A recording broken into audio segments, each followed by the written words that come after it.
Здравствуйте, меня зовут Сахая. Тема нашего урока сегодня – тифлокомментирование. Что такое тифлокомментирование? Это лаконичное описание предмета пространства, действий, которые непонятны слепому без специальных словесных пояснений.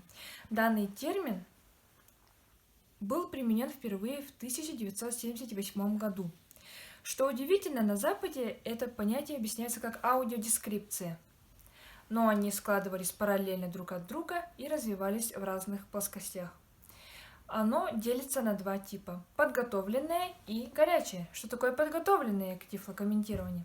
Это когда заранее записывается текст и описание для разных художественных фильмов, спортивных состязаний и накладывается на звуковую дорожку. И горячее, когда описание происходит в режиме онлайн. То есть это может быть описание человека, который присутствует рядом с человеком с нарушенным зрением.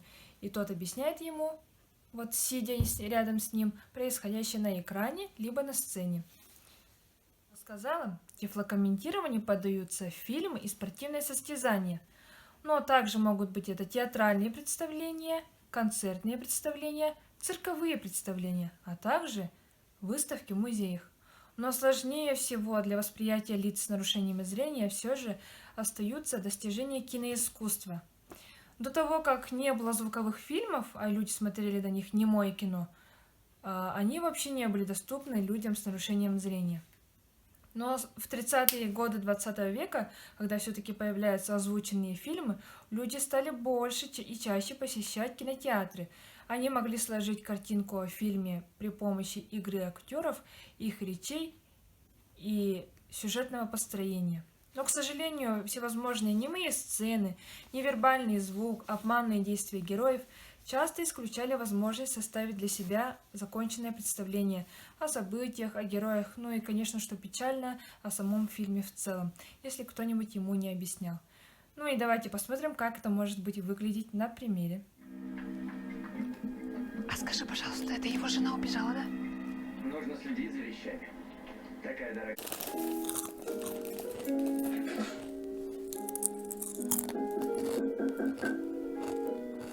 А? Чё? Кто такие тифлокомментаторы? Тифлокомментаторы – это специально обученные люди, которые озвучивают на специальном оборудовании звуковую дорожку для фильмов. То есть они сидят на студиях, заранее пишут тексты для описания фильмов и записывают его для того, чтобы мы потом его просмотрели. Если в кинотеатрах идет такой фильм с тифлокомментарием, то слепому человеку выдается наушники и такое мини-устройство, которое регулирует звук в этих самых наушниках. И благодаря этому мы можем смотреть фильм, никому не мешая, и наслаждаться очередной киноновинкой. Но в условиях самоизоляции, когда мы не можем ходить в кинотеатре и они закрыты, нам ничто не мешает наслаждаться ими дома. Говорил на другом языке, и девушка открыла им. Мужчина с обувью в руках бегут через квартиру на лестничную площадку и слышат звуки снизу.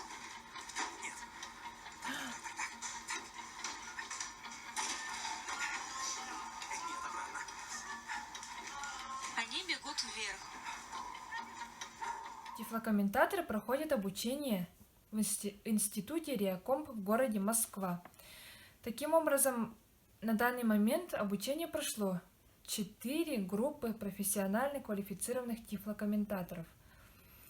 Тифлокомментирование художественных фильмов проводится достаточно часто, но не на регулярной основе. Также тифлокомментарии изготовляют в некоторых библиотеках для слепых, в таких городах как Санкт-Петербург, Якутск, Кемерово, Казань. В региональных отделениях Всероссийского общества слепых, в культурно-спортивном реабилитационном комплексе ВОЗ в городе Москва и силами многих энтузиастов, которые делают тифлокомментирование своими силами в домашних условиях. Но это показывает возрастающую актуальность тифлокомментирования и показывает, как нуждаются в этом люди с нарушениями зрения. Теперь задание. Прослушайте фрагмент художественного мультфильма с тифлокомментарием и определите его название.